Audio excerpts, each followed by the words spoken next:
Ya vamos a volver con Juan Carlos desde la frontera norte, que nos va a seguir contando detalles de cómo está la situación actualmente allá. Pero en otro tema, hay preocupación importante por parte de las autoridades por el aumento de uso de celulares en las cárceles. Y eso lo hemos podido ver desde transmisiones, desde mensajes enviados desde la cárcel, las famosas estafas telefónicas. Vamos a conversar con este tema con Cristian Alvear, ex director de Gendarmería, que ha estado muchas veces en nuestro programa. Cristian, ¿cómo estás? Muy buen día. Muy buen día, estimado Luis, gracias por la invitación. Cristian, este es un problema de nunca acabar, ¿o no? ¿Qué vamos a hacer? Se instalaron estos famosos dispositivos de bloqueo de señales, pero vemos que la situación sigue ahí.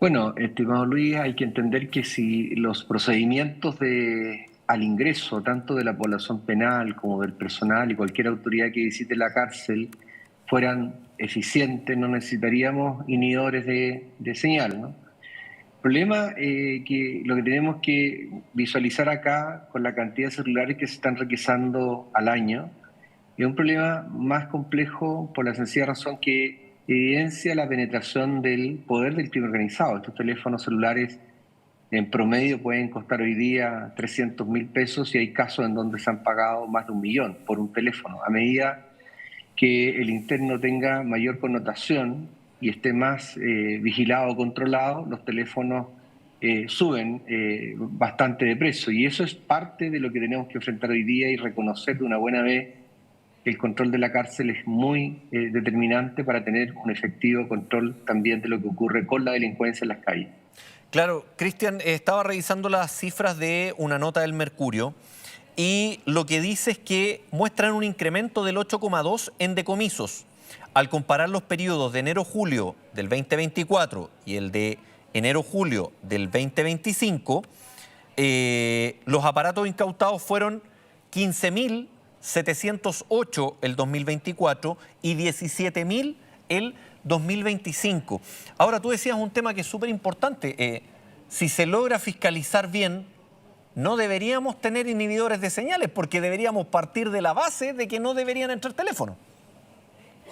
Eso es, Luis. O sea, si nosotros tuviésemos el sistema penitenciario o un sistema tecnológico bastante robusto, créame que no se necesitarían sistemas de inhibición si realmente al momento de ingreso se requisara cualquier especie prohibida. Ayer estudiaba y veía con personal particularmente de Brasil, ¿no? Allá tiene una población penal de 700.000 privados de libertad y tienen más de 1.180 cárceles. Entonces los procedimientos que ellos hacen son procedimientos que movilizan a más de 3.300 funcionarios cada vez que hacen un registro de allanamiento.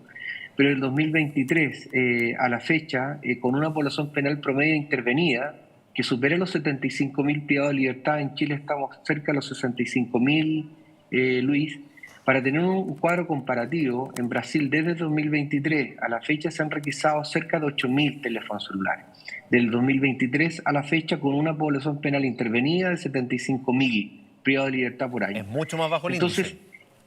Pero claro, entonces tenemos un problema que no podemos nosotros seguir creyendo que la solución está en sostener que tenemos el control total de las cárceles, porque eso no es así. Y esto no tiene una responsabilidad directa de quienes dirigen la institución, todo lo contrario, si más allá de la institucionalidad que tenemos, que si bien es cierto es más robusta que comparativamente con los demás sistemas penitenciarios de la región, lo que hay que reconocer acá que hay una vulnerabilidad que el crimen organizado corrompe y que es altamente probable, lamentablemente, que con estos aparatos se sigan cometiendo, dirigiendo operaciones criminales desde las cárceles.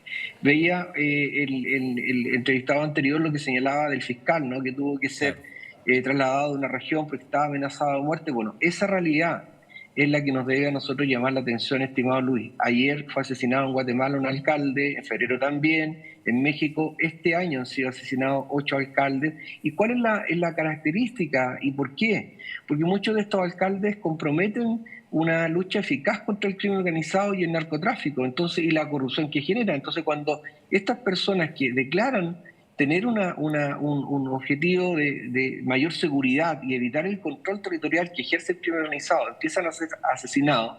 Nosotros no podemos creer, estimado Luis, que Chile lamentablemente no va a ser víctima de una lógica criminal que opera independientemente del estado en el que estén, de una determinada manera. Entonces, cuando tú comparas Brasil en 2006, hace 19 años atrás, creó el sistema federal, 5 cárceles de máxima seguridad, en donde albergan ahí internos líderes criminales, tanto del Comando Vermelho como el primer comando de la capital.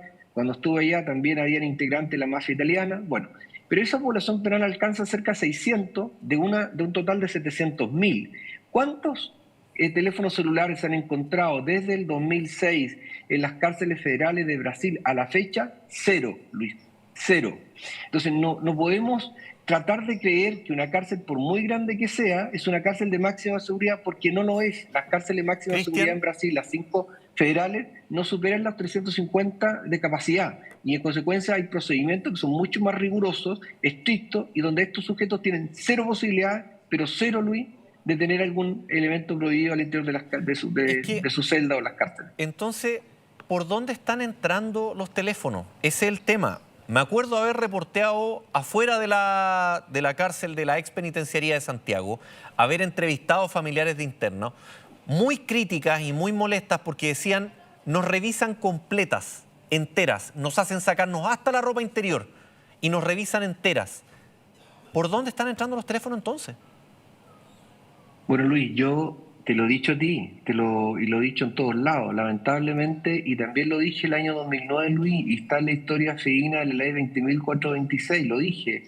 En ese año, 2009, se discutió la ley que modernizó y amplió las plantas de gendarmería, y me tocó la oportunidad de intervenir y señalé que había que tener cuidado con la delincuencia organizada y además su poder corruptor. ¿Por qué? Porque así opera. Entonces, si operan en otras latitudes, ¿por qué no van a operar en Chile de esta manera? Entonces, la evidencia hoy día que tenemos es de tal nivel, Luis, que tenemos que tomar una medida como Estado, con un gran acuerdo, para poder modernizar la institución penitenciaria. Y esto significa que además estos sujetos que tienen poder decisionales dentro de las cárceles y que siguen tomando decisiones dentro de los penales, no podemos olvidar, Luis, que hace muy pocos meses fue condenado un líder de un grupo criminal por ser el autor intelectual del homicidio de Fernando Villavicencio, un candidato presidencial que fue asesinado en agosto de 2023 en Ecuador. Entonces, dentro de las cárceles también toman decisiones de esa magnitud. Bueno, yo te cito el caso de Brasil, que tiene una población penal de 700.000 privados de libertad y un poco más, en más de 1.380 cárceles. En Chile y en el mismo Brasil hay solo 5 cárceles federales que tienen una policía penitenciaria, en donde estos sujetos, que son líderes de estos grupos criminales, tan conocidos en la región, están en un régimen totalmente diferenciado del resto de las otras unidades penales que existen en Brasil. Entonces, lo que hay que partir por tomar una decisión, Luis, claro, usted dice, ¿por dónde ingresan los celulares? Bueno, la misma pregunta nos hicimos nosotros, Luis, cuando vemos el ingreso de droga, el ingreso de bebidas alcohólicas, incluso en su envase original. O sea, es imposible pensar que se lanzan a través de un dron o caben en una cavidad corpórea. Aquí hay corrupción y eso hay que reconocerlo y atacarlo con todo en la fuerza de la ley, punto. Pero además se necesitan, Luis, recursos, tecnología, reforzar el procedimiento y obviamente personal y la preparación también de los funcionarios. La última pregunta. ¿Tú sientes que sirvió tipificar como delito el tener el porte de teléfonos al interior del centro penitenciario o no fue efectivo? O sea, Luis, es una medida de todo sentido, ¿no? O sea, que el que sea sorprendido intentando ingresar un teléfono celular que sea sancionado penalmente, sin duda. Lo que pasó, y en la práctica lo sabíamos, que esto iba a incrementar el valor de un equipo de teléfono celular. A mayor riesgo, bueno, se cobra más. Entonces, hay un negocio que hoy día es bastante lucrativo al interior de las cárceles, tomando en cuenta cuántos teléfonos celulares se requisan y a cuántos se venden en las cárceles. Entonces, claro que es necesario, pero acá se tiene que tomar otras medidas como reforzar y dotar la tecnología para evitar que estos teléfonos a las cárceles, Luis. Aquí se están generando una multiplicidad de delitos porque los líderes criminales no se desarticulan porque están en privada libertad, solo se reorganizan y siguen operando, lamentablemente. Ok. Cristian, te agradecemos el haber estado con nosotros durante esta mañana. Muchas gracias. Muchas gracias, estimado Luis. Hasta luego. Chau, chau.